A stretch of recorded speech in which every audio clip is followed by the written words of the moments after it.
OCI, Orange County Inspections, is glad to present the QC and QA Professional Seminar, segment number 6. This segment, we will cover the visual tools and terminology that every professional should know. First, we will cover the weld symbol, which drives the production of structural steel industries, whether that is in the shop or the field. Next, we review the parts that make up either a fillet or groove weld, which include items such as the fillet leg length or crown of a groove weld. We then move into weld defects. We will see examples of cracks, porosity, and even technique problems that will help you understand why they happened when you come across them in a shop or the field. First topic is the weld symbol. At first glance, this symbol is very confusing, but as always, let's break it down step by step. We will reveal the actual weld symbol, which we have here. This is the weld symbol, and now we will cover each notation that you might come across in the industry. The arrow will point to the workpiece that will be welded, and the tail is where special notes or instructions will be placed if the notations do not satisfy the information that is needed to be passed on. Here we see the highlighted section, which is the arrow side of the symbol. And what does that mean exactly? Okay, well, we have here an actual fillet weld assembly that you might see in a shop or the field. And with our weld symbol example, if the arrow is pointing to the workpiece on this side, it would mean the information below the line is also shown on this side.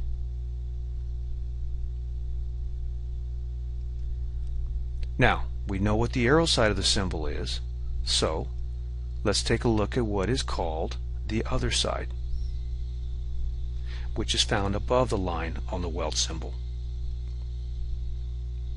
Again, on our weld assembly, it would be on this side. Let's look at an actual groove weld assembly, and here is the arrow side, the top of the weld, and the other side would be here.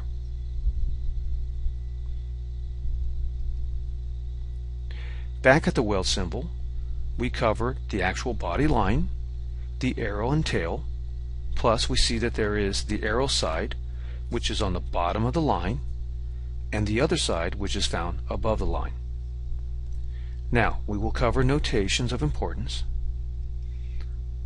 There is a black flag shown here, and that represents field welding. And if there is no flag, that would mean it's welded in a shop. We see a circle at this point of the symbol, which stands for the weld being produced all around the workpiece.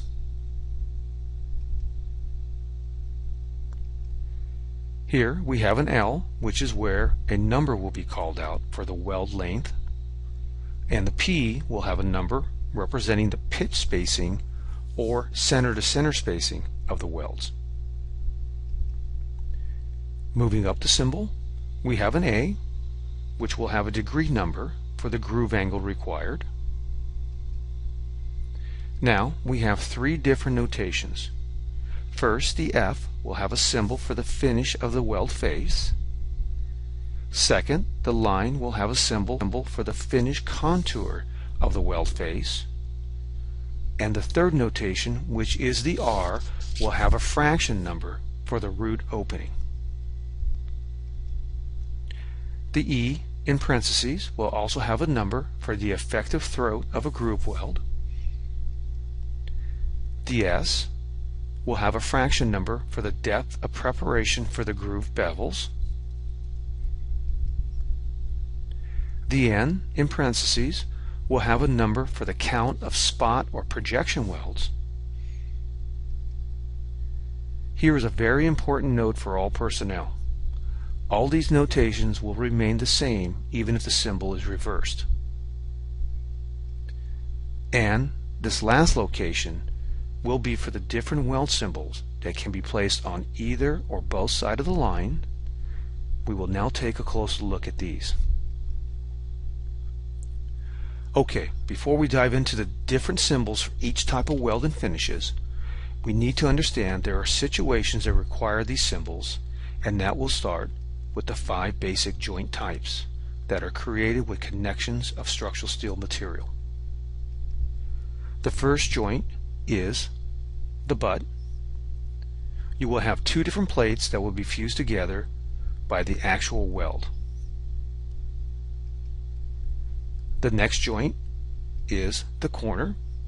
Here, 2 plates will make an actual corner where the weld will be placed. The third joint is the T. Here, one plate will be placed on the other to create a T, which the weld could be placed on either side of the vertical plate, as in the picture we used for our weld assembly example earlier.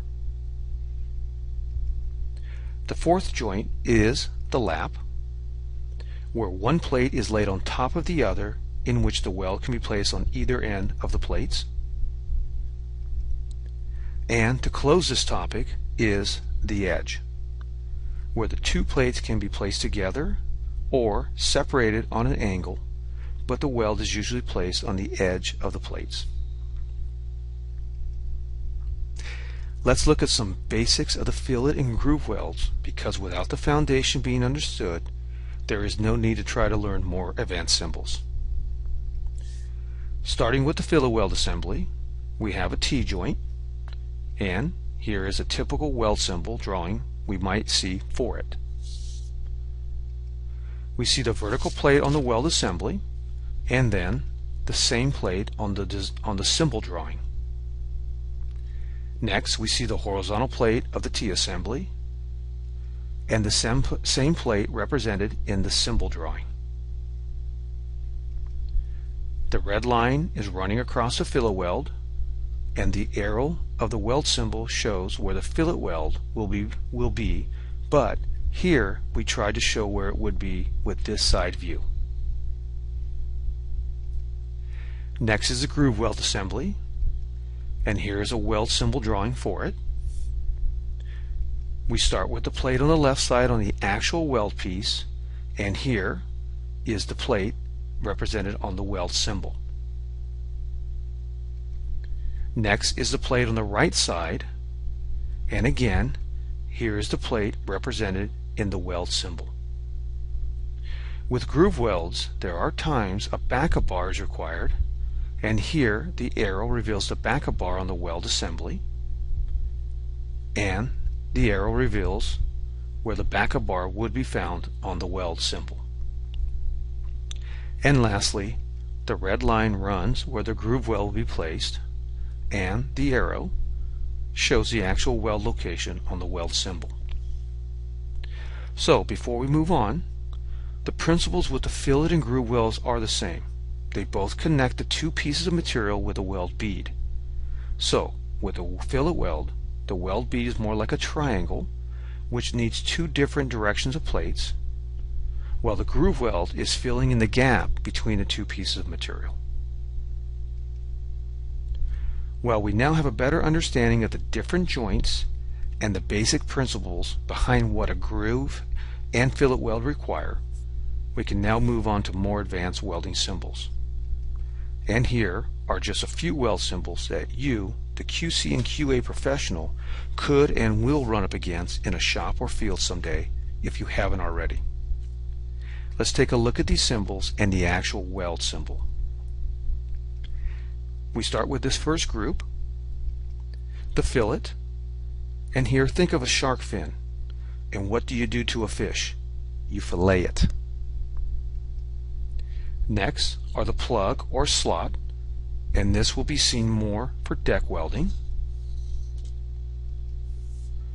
Last in this group is the spot, projection, and seam, which are used more in the automotive industry.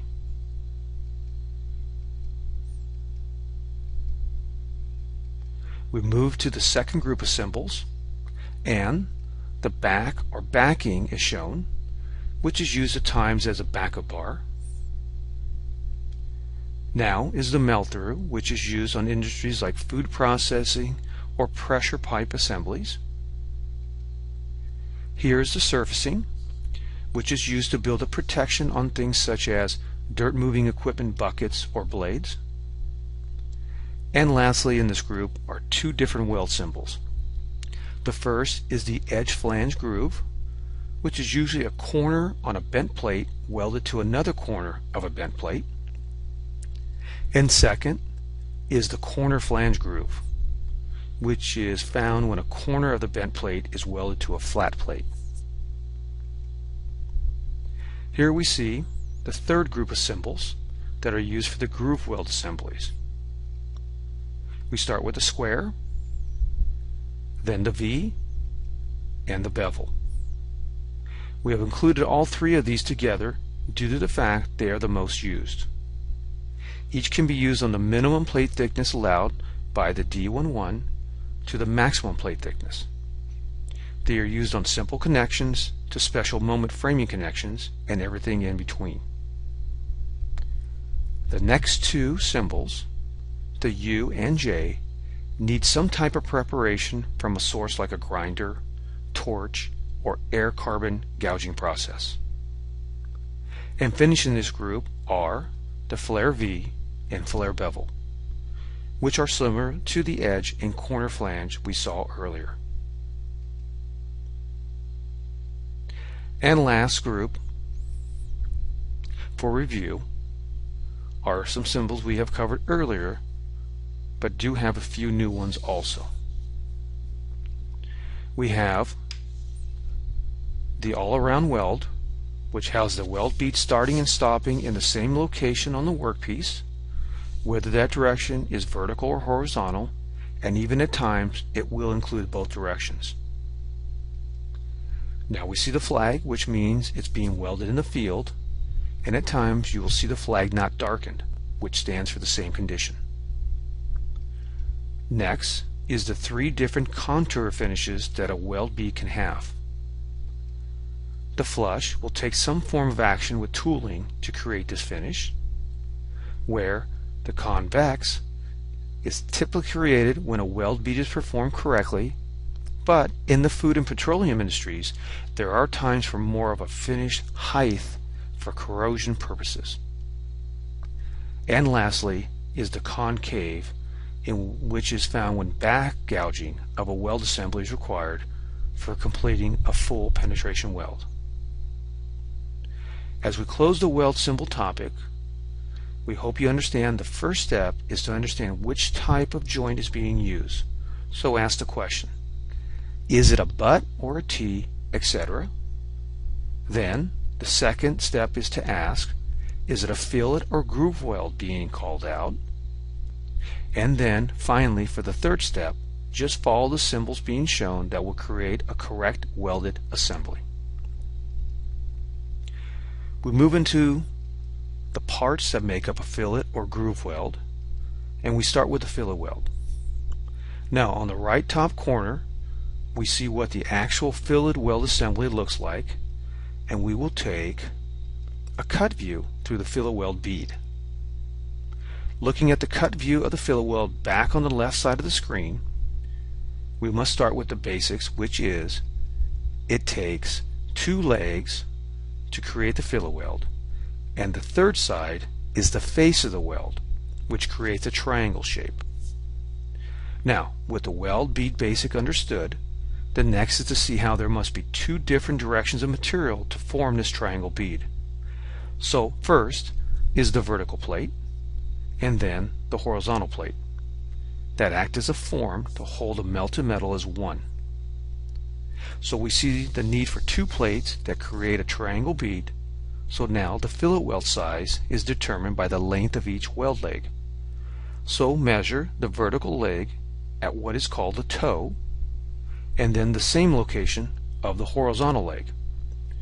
And whichever leg is the shortest will be the weld size. Now in some cases you could be using an uneven fillet weld that will have you measuring each leg separately from the other.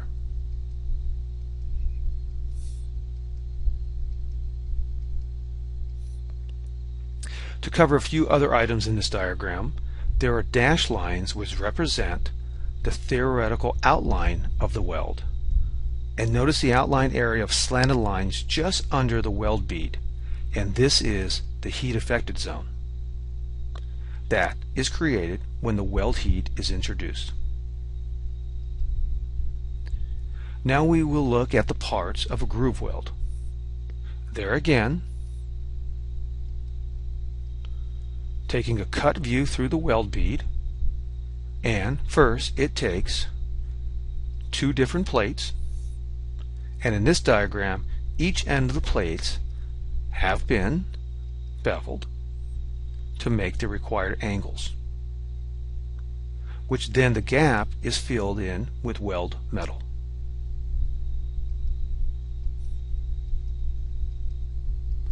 A few items of interest starts with the root opening found at the bottom of the weld joint. Next is the face of the weld, or the proper terminology is the crown. Now notice the toe found on each side of the crown. Here, the height in which the crown is above the plate material is called the reinforcement. And when heat is introduced to metal, there is always a heat affected zone. Before we move on to the next topic, I would like to make a point on how important it is to know and understand these items for you, the QC and QA professional, because you will need to communicate not only with the welders but also design professionals at some point of the project using these terminologies. The last topic of this segment will be weld defects. Now, there are many different defects that AWS covers with many of their information guidelines, so here we will cover a few that are usually found in both the field and shops. First is the crack, and we see here it's running with the weld bead face, and next we see another type of crack, the crack running off the toe. Both are important to find with visual, if possible, but this is why UT inspection by the third party is so very important. Second defect is the undercut. This is found at the toes of the weld bead and usually looks like a melted trench running along the weld bead length. Third defect is the overlap. And here we see how the weld bead has bubbled over at the toe of the weld, and usually this is because of low current or slow travel speed. We'll move on to more defects, and the next is excessive reinforcement. Remember, it's just having too much of a crown on the groove weld face. So here is the actual reinforcement and the area in which the excessive reinforcement is found.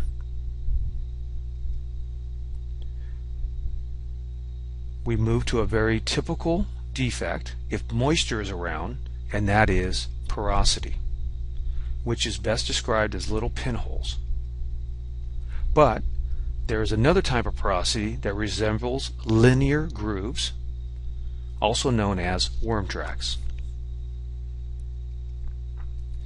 And the last defects are the actual weld bead themselves that are affected by the weld current and techniques. So we see some major example of weld beads. First, we see a proper weld bead which has the proper current and technique. Now we see a set of weld beads which show the current being too low then too high. Notice the difference between these two and the proper weld bead. Next group, which is a technique problem, here the arc length is too short then too long, which means the electrode tip is either too close or too far away from the weld arc. And we close with another type of technique problem, the travel speed being too slow then too fast, which once again means the welder is moving the electrode too slow or too fast across the weld piece. We have come to the end of segment number 6, and let's review the topics covered. First, we review the actual items that make up the weld symbol, from which side of the line the arrow represents, to what the notations on the symbol stands for. Next, we reveal the 5 common joint types, with those being the butt, corner, T, lap, and the edge, which took us into learning the many different weld symbols and parts of a fillet and groove weld.